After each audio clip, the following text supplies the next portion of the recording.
Well, it is Travel Tuesday, and we are counting down to Super Bowl. It really is just a couple weeks away. That is it, and the big game's just around the corner, and we are down to the final four teams. So now's the time for fans to maybe start thinking about those plans if you want to go to Vegas. We're going to check in with travel pro Katy Nastro joining us live. She's from going.com to break it all down. Katy, good morning. We've got major football fever here in the Bay Area now with the Niners so close. And I know, this trip is a big bucket list for a lot of people. So if they do plan on going to Vegas, when should they start planning? Right.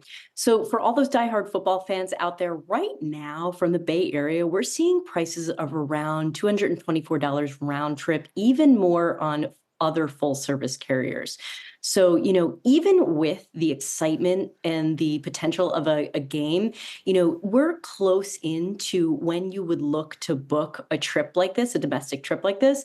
So you definitely, if you're considering it, and I know we don't know what's going to happen, but if you are considering it, it's best to try to book as soon as possible. And remember, you have the 24-hour rule. So if you book direct with an airline, you have 24 hours to get a full refund back to your card if you decide, maybe not this year, and decide to use those funds elsewhere. So know you have that little bit of a scot-free policy to do so. It really can be your best friend in this scenario. Yeah, so a little bit of wiggle room there. Okay, so you've got the flight you got to book. Now you got to book a hotel as well. Are we at all seeing hotel rates sort of climbing yet for Las Vegas because of Super Bowl?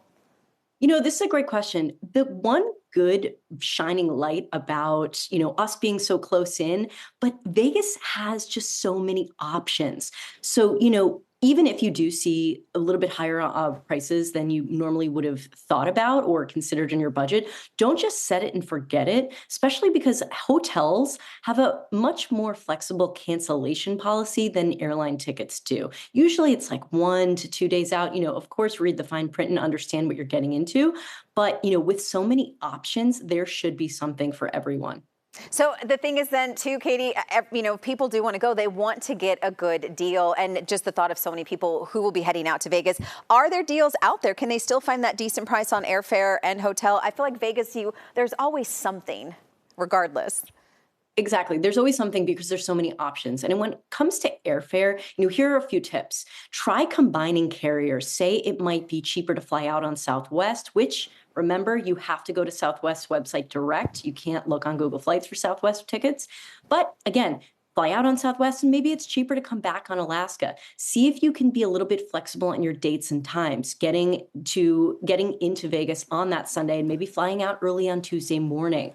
Being a little bit flexible there can definitely be your best friend, as well as try considering other airports. Don't just look at SFO, look at Oakland, look at San Jose, and even try to consider maybe Los Angeles.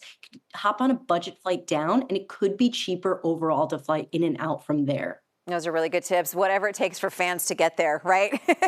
Katy Exactly. Nastro from going.com. Thank you for all the tips and tricks. We love getting all that information for travel. We appreciate it.